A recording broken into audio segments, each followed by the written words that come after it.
Happy New Year, everyone. This is Jonathan Keller from California Family Council. We are back here in front of the Capitol building. Last time we did one of these videos, we had some complaints that there was a little bit of audio issues, so we are trying something new with the microphone this time. That's why it looks a little more official, I guess, news reporting on the scene. So if you are watching this video and you can hear us okay, give us a thumbs up or post a comment. If there's a problem hearing us, you can do that as well. But we wanted to give you an update. It is the 11th, Monday the 11th of January 2021, and it is the first legislative day of the new year. Originally, we were anticipating Greg to be back here last week, but due to COVID-19 exposure and all sorts of things, people decided to go ahead and postpone. So that's right. We want to tell you a little bit about what California Family Council is planning to do for the next 12 months, or I should say technically, I guess really the next 8 months. The legislative session will run through, I think, August 31st this year. Then Governor Newsom will have an additional month to sign everything. So already there is a lot of craziness going on. I don't know that we're going to have time to get to all the other craziness that's going on in the United States with the elections in Georgia and all the electoral college stuff and yada, yada, yada. And the riots. The riots and all that stuff. We might have some time towards the end to get to that, but we wanted to start by giving you an update on California. So Greg, I want you, go ahead, take it away. Tell us how things are looking, what we're expecting to come out of this building behind us in the coming weeks. Well, bills are just beginning to be introduced. They started last month. There are already some concerning bills that we're watching. There's a deadlines coming up in a couple weeks where they have to announce specifically exactly, what type of bills they're going to introduce. But the definite language on those bills don't arrive till a couple months after that. So what we're looking at, the most concerning thing that we've seen so far that is really concerning is the whole idea of ending California's war on drugs. Senator Scott Wiener, a powerful senator here out of San Francisco, has introduced several bills already to more or less start the process of getting rid of penalties on drug dealing and illegal hard drug dealing and penalties for possession. So that's pretty darn concerning, considering how many lives have been destroyed by hard illegal drugs over the years. I mean, there's been moves around the country here in California to start legalizing marijuana. Start with medical marijuana and then small amounts of marijuana. Well, a couple months ago, Senator Wiener announced that he was going to, as part of his efforts to legalize all drugs, he's going to start with psychedelic drugs, which include drugs like LSD and magic mushrooms. And these drugs have done terrible harm to folks who've taken them. And so that bill we haven't actually seen yet. He's announced he's going to introduce it, but he introduced two other bills. One bill is SB 73. This is his overdose prevention bill, which is, what is it doing? It's creating safe places to do illegal drugs. Yeah. So he's looking for pilot programs both in San Francisco, Oakland, and Los Angeles, where they'll set up these centers where people can come in and take illegal drugs under the supervision of a nurse. And they'll get clean needles, and they'll be there to prevent them from overdosing while they can supposedly legally take the illegal drugs. We're talking about heroin, methamphetamines, all the stuff we know destroys people. Well, and I want to point out, people, there's no doubt that I think any of us, when we look at what happens in severe drug addiction, it's tragic. Like you said, Greg, it destroys families. It harms not just individuals, but their kids, their parents, I mean, you hear all of these horrific stories about drug addiction, opioid use, overdoses, and everything else like that. I think that it's absolutely valuable for Christians and for the state to try to reach out and reduce drug use, which is why a bill like this just makes no sense. I understand the noble goal of trying to prevent overdoses, but the goal of preventing overdoses is literally saying come and use drugs more regularly, come and be legitimized in this illegal behavior. it's such a slippery slope.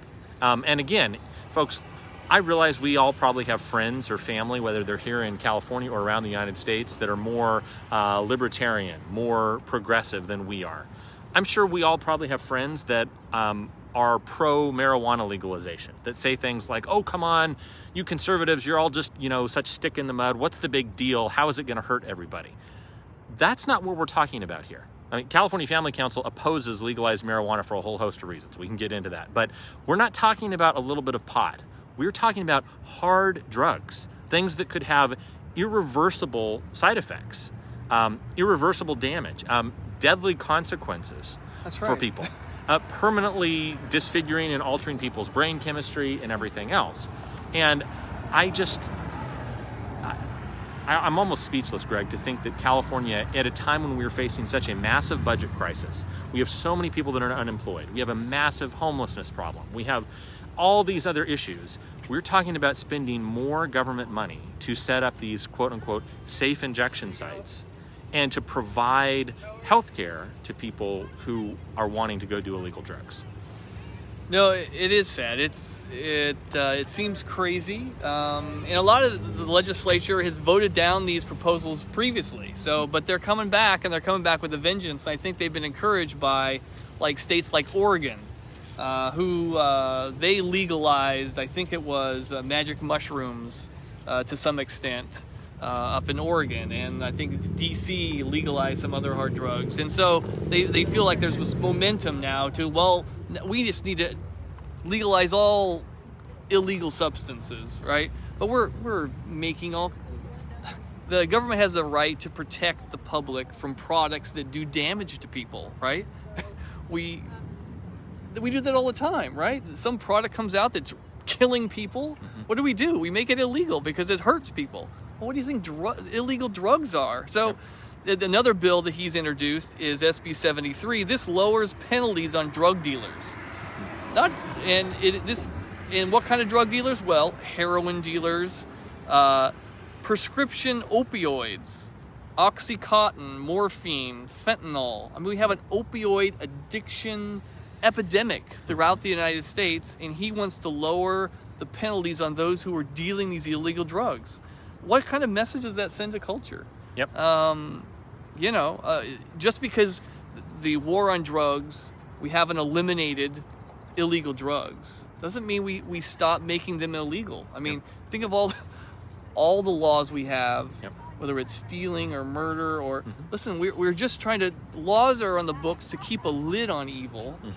It's not to solve evil. I mean, the government can only do a limited amount to help people get off drugs. Ultimately, it's going to be up to them and decisions they make personally. But the government should be doing everything it can to limit the effects of these terrible products. So that's coming up, and I think people need to not roll their eyes and say, oh, that's just California. This particular bill, moms and parents and dads and pastors and everyone needs to speak up about how bad this is, right? And to oppose it strongly. Let's stop this deal, guys. So anyway, had a car pull up and give us some advice on what to say. But, so that's where we are. Coming forward, I'm sure there's also going to be issues affecting religious liberty. We're always watching the religious liberty of churches, which has been under assault this last year. We're actually trying to propose. We have bill language to establish churches as essential services every time there's another pandemic. If a church is, if the government is going to give exemptions to marijuana shops and liquor stores and Costco, well, they should be treating churches the same way. So we have a language for a bill. We're just trying to find an author for that particular bill. So hopefully we're pursuing that as well. And there, as bills come up, pay attention to our website. We'll be reporting on them. There's much to come. And I wanted to also say to everybody, just kind of circling back to some of the stuff that we talked about at the very beginning of the video, if you weren't with us. It's been a very tumultuous couple of weeks in our country. You guys might remember we did a video a couple weeks ago. Greg and I were here shooting a video at the beginning of Christmas. I think it wasn't Christmas Eve, but it was the week of Christmas. And we were talking about just the good news that even here at the Capitol, the Christmas tree was up, there were wreaths that were decorated, and it was just a reminder, I think, for all of us that above all the craziness that happens in our culture, the transcendent truth is that Christ has died, Christ is risen, and Christ will come again. I know that we're a couple months away from Easter, but even as we are closing the books on the Christmas season, I think it's just such an important reminder for us to tell each other and to tell ourselves that things can be very dark. We've seen some very disturbing things happen in Sacramento. We've seen some disturbing things happen in Washington, D.C. That's right. Even last week, we saw the twofold. First off, in Georgia, we saw the very tragic results of that Senate election where two very radical pro-abortion, pro-LGBT, anti-religious liberty senators were elected in both of those seats. They defeated two strong pro-life candidates. It's heartbreaking, Greg, to think that now the Senate is going to have on the chopping block, almost assuredly, from the people that I've talked to, almost assuredly the Hyde Amendment that protects federal funding from being able to be manipulated and used to fund abortions. Almost assuredly that Hyde Amendment is going to fall by the wayside.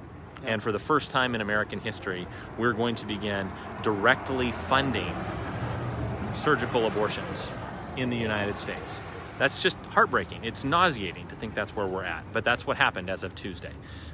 It's a high likelihood that the Equality Act, implementing a lot of the policies that we've seen from California, I should say the so-called Equality Act, trying to really take away the choice of faith-based organizations and individuals to live according to their beliefs, to hire and fire according to their scriptural beliefs and convictions if they are a faith-based organization. That is likely going to come up for a vote. We'll see if it survives at the filibuster, but it could be voted on as early as later this month or next month. Yeah. There's a huge amount of bad legislation that could happen not only inside this building, but inside the Capitol in Washington, D.C.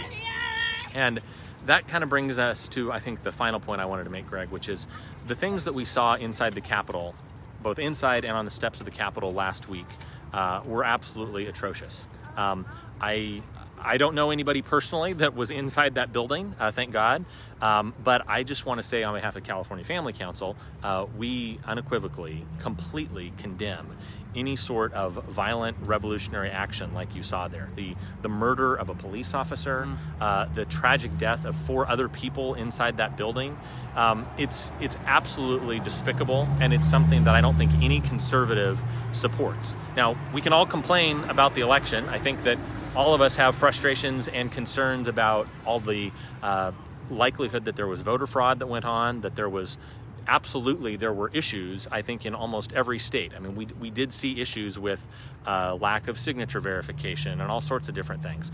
I share a lot of those concerns. We've been sharing those concerns out of California for years. I mean, going back, Greg, to 2018, we saw how in 2018 there were races that we thought conservative pro-life candidates had won on election night, and over the coming 3 weeks, those vote numbers kept getting chipped away at as more and more ballots came in from ballot harvesting. Yeah. I think there's a lot that we can say we can be concerned about as it comes to election security and voter ID and everything else. That being said, we also, as Christians, as people of faith, we have to tell the truth. We have to be willing to be honest with what the current reality is, even if we don't like it. We have to be willing to listen to what legislators are saying. We have to be willing to listen to what judges are saying. We have to be able to look at just the flat facts on the ground, and we have to be able to respond to things with a sense of reality. And one of my favorite quotes is from Greg. I don't know if you ever read the book Good to Great, but there's this great leadership book called Good to Great, and in that the author Jim Collins quotes this amazing line from Admiral James Stockdale. So Admiral Stockdale was the highest ranking prisoner of war who was held by the Vietnamese in the Vietnam War. And he has this great line when he talks about people were saying, how did you survive all those years in the Vietnamese prison camp? And who was it that wasn't able to survive? And he says, well, that's easy. The people who didn't survive, ironically, were the optimists. The reason he said that was, if you thought that you were immediately going to be able to improve your situation, and you said, I'm going to get out by Easter, or I'm going to get out by 4th of July, or I'm going to get out by Labor Day, or I'm going to get out by Christmas. Those people who kept thinking that things were going to immediately improve, they got discouraged, they got depressed, and many of them actually died out of depression and despair in those prison camps. But Admiral Stockdale had this amazing line, and he said, you must be willing to confront the brutal facts of your situation, no matter how horrible they are. At the same time, you have to believe that you will ultimately prevail at the end. And I think that's what we need to do as Christians. We need to be willing to confront the brutal facts of our current situation. The reality is that on January 20th, Joe Biden is going to be the 46th president of the United States. The reality is that you're going to have Kamala Harris, our own senator from here in California, is going to preside over a divided Senate, 50-50. Legislatively, things are probably going to be pretty tough for the next couple of years. But the other reality is that we serve a God that is much bigger than this building, much bigger than the Washington, D.C. Capitol building, much bigger than the United Nations in New York. We serve a God who came down to earth, incarnate, at Christmas time. And he didn't come just so that we would have the First Amendment or free speech. He came so that we could preach good news to the captives, so that we could make disciples of all nations, baptize them, and teach them to obey all that God has commanded us. So I want to encourage you all, as we enter into a time of the continuation of all the COVID-19 craziness, the continuation of Governor Newsom's crazy lockdowns. We were going to try to go over, Greg, and get just a cup of coffee, and most of the coffee shops are closed. I wasn't able to use the bathroom on my drive up here. There's literally none of the restaurants along the highway are even open that you can even stop and use the restroom. There's still craziness that's going on right now, and it's probably going to actually get worse before it gets better. But I want to encourage everybody that Jesus Christ is still on the throne, that we don't have anything to be afraid of. And we need to be strong and courageous. Just like the Lord told Joshua, we need to be strong and very courageous, because the Lord will be with us wherever we go. No, and I also, the danger is that I think what the riots pointed out was that there's no justification for doing evil so good may doing evil so that good may prevail. Yep. There's no category in that for Christianity. Yep. We are never to do evil, or violence, or harm, or lying, or not caring about the truth, because we have a bigger cause in mind. Yep. Right? We are always to pursue the truth. We are also to be careful to tell you the truth. Right? As a former reporter, I'm just a real stickler about making sure when we say things that we can back them up with real, verifiable facts. It's so easy these days to take your own biases and then interpret what you see without verifying. Sometimes the people who are against you can tell you the truth, and sometimes the people on your side can lie to you. Yep. And so we have to be committed to the truth above all else. Yep.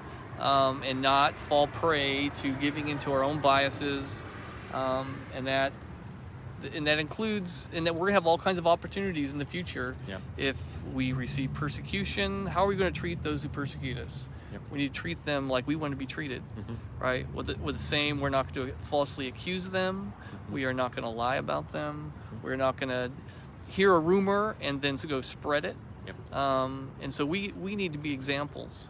And there's a lot of people taking rumors and turning them into facts and then spreading them. Yep. And we got to stop doing that. Yeah. Because that's inciting people. We cannot be involved in inciting anyone. Yep. So anyway, I just wanted to say that. Yep, I 100% agree. So, folks, I want to thank you again. one closing note I'll say, for those of you who gave to California Family Council's year-end giving campaign, our challenge matching grant, by God's grace, we were able to meet that, and we were able to hit the entire $150,000 challenge grant. So that means that we are going to start off the calendar year, in a very good front. We have some big plans for this year. We want to actually do some events, a March for Life here at the Capitol. We're waiting on all the insurance and all the restrictions, but we're hoping to do one of those here at the Capitol. We're also wanting to step up our engagement with churches, our engagement with grassroots volunteers. We want to bring some interns on to actually start coming here and working with us from a Christian college here in California. We have a ton of things that we're excited to share with you in the coming weeks and months. And the only reason that we are able to do that is, number one, by the grace of God, but number two, because of your faithfulness and your generosity. So I want to say thank you for that. And I want to also say, even though we hit our goal for the end of the year, there is now a whole 12-month long campaign that we're going to be doing for the rest of this year. So I would ask, first off, if you can go to our website, californiafamily.org, I have no idea what Facebook is going to do. They might try to shut down our page tomorrow. They might try to turn off our Twitter tomorrow. So I would encourage you, go to our website and sign up for our email list. If you're not already signed up, go to californiafamily.org. You can sign up for our email list. You can get alerts and updates on everything that is going on here at the Capitol, everything that Greg and I are working on. You can also read the articles that we post there and make sure that you're always up to date, even if our social media overlords decide to shut us down. Secondly, once you go there, once you've signed up, there is still a donate button there. If you would like to donate to California Family Council, I would humbly request, consider starting off the new year. I know many of you just got a stimulus check.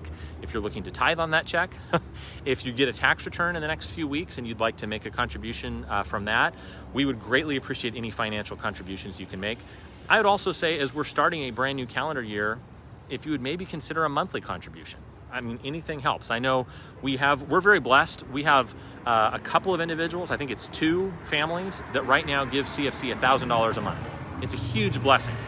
We also have a couple of people, literally, Greg, there's one sweet little old lady that I get the mail every month, and she sends us a check for $2. I mean, literally, the widow's mite.